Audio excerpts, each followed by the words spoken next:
কিন্তু খালেদা জিয়া কিন্তু সেই মুচলেখা দিয়েছিল, সে কিন্তু কথা দিয়েছিল ক্ষমতা গেলে গ্যাস বিক্রি করবে।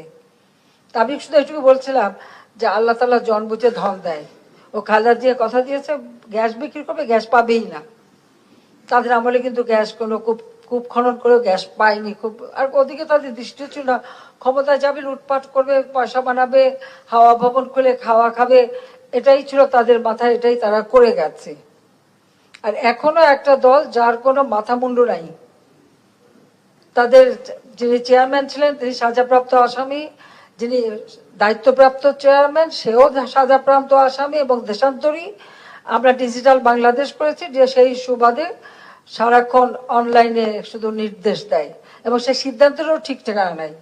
আজকে এরে বহিষ্কার করে, কালকে আবার তারে দলে বিদায় নেয়, কালকে আবার ওরে বহিষ্কার করে, তাকে দল বিদায় নেয়, তাদের কোনো সিদ্ধান্ত নেই।